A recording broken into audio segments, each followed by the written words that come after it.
While learning to ride a bike may be a childhood rite of passage, a lack of adequate bicycle infrastructure can be an obstacle for many. In Halifax, this may take the form of disconnected bike lanes, a perceived threat from cars, or snow-filled bike paths. Safety and connectivity are key areas that Halifax needs to improve upon within its cycling infrastructure. The Halifax Regional Municipality's Integrated Mobility Plan focuses on creating safer and more accessible cycling facilities. This includes changing policies from implementing bicycle signals to increasing bike lane connections within transit terminals. In order to better implement their ambitious and important goals, the HRM can look at how cities around the world are making cycling safer, convenient, and more enjoyable. Beijing is one of the most congested cities in the world, with an estimated 6 million cars on the road and a 3-hour wait time in traffic every single weekday. In the residential district of Huilongguan, the only options for a commute to work have been either to take a packed subway or use a single-occupant vehicle, with about 40% of residents choosing the personal vehicle. As of May 2019, the Beijing Municipal Institute of City Planning finished construction on their 6.5-kilometer-long bike highway, connecting the residents of Huilongguan to the Shangdi area in the Haidian district, a booming business and technology district. Completely separate from the motorized vehicle traffic, the highway is 3 lanes wide, with the center lane switching directions during peak hours. The highway is for bike transport only. No motorized vehicles, electric bikes, or pedestrians are allowed on the highway to better promote efficiency and safety. Beijing's bicycle highway has cut commute times in the sector from 40 minutes to an hour to only 26 minutes.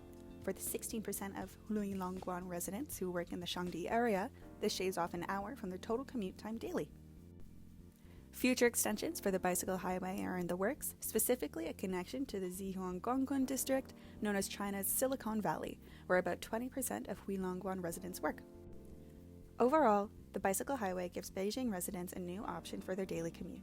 While promoting a more active lifestyle, the highway also allows residents more time in their daily lives for other activities due to the shorter commute time. As the largest city in northwest China, Xi'an has been suffering from serious traffic congestion, ranking second in the congested cities in China. At the same time, the number of motor vehicles in Xi'an is growing rapidly. As of 2021, the number of motor vehicles in Xi'an has been over 3 million.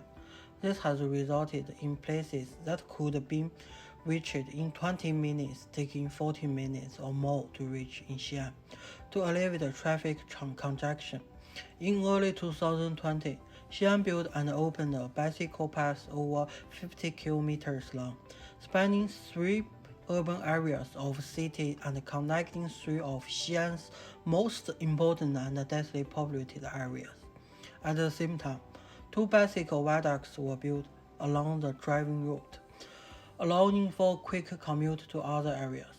To attract people to use it, many bicycle rental stations are set up, and bicycles can be rented at any time through the app, such as WeChat, Alipay. In terms of cycling safety, the bike lane is completely separated from all motorized lanes, such as cars, and there are clear warning signs on the downhill side of the bike lane to ensure maximum safety for everyone. On the other hand, streetlights with alarm systems has been installed every 2 kilometers, and the mobile police stations has been set up. In fact, traffic congestion has indeed been reduced by building bike lanes. Xi'an has dropped from 2nd to 70th place in the 2021 city traffic congestion rankings. One of the main barriers to cycling in Halifax, and why many people choose not to, is because they believe it isn't possible to cycle in the winter. However, the city of Oulu in Finland says otherwise. Oulu has an average temperature of minus 5.5 degrees Celsius from November through to March, that can often get as low as minus 30. As can be seen on this chart, colder cities such as Montreal and Waterloo see their ridership fall off significantly as temperatures drop. However, in Oulu, ridership in these conditions only falls by a small amount. In Oulu, 20% of all commutes are by bike, and 77% of residents report using their bike in warmer months. However, in the winter, 12% of all commutes are by bike, and 50% of residents still cycle. This is higher than the year-round national average in Finland. Oulu has a population of 200,000 people, comparable to HRM's urban centre. However, it has 875 kilometers of separated bike lanes, which has led to a strong level of ridership among its residents.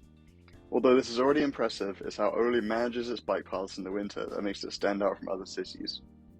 The maintenance of Oulu's bike lanes takes priority over the cleaning of roads in the winter, unlike in many Canadian cities where this may be seen as an afterthought.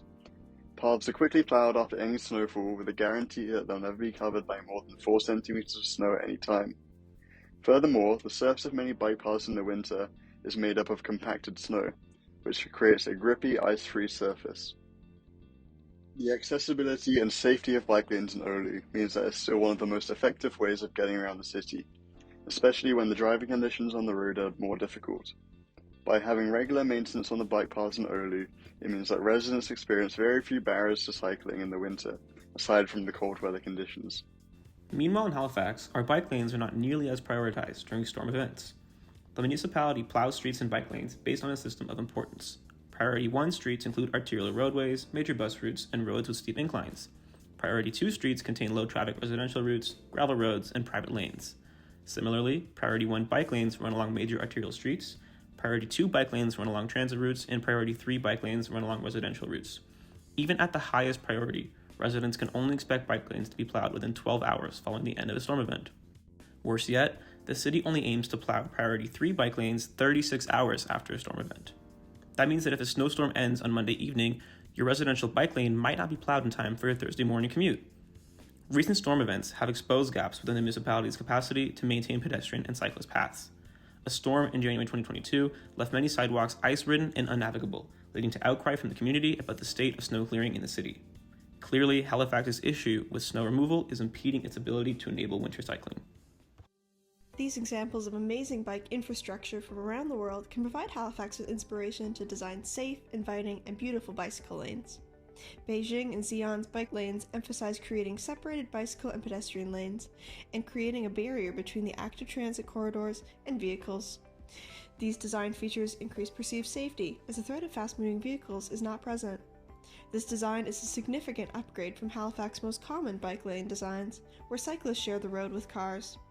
Adopting features similar to these case studies would complete HRM's Integrated Mobility Plan Goals number 70 to 74, focused on creating safe streets for cyclists and pedestrians alike.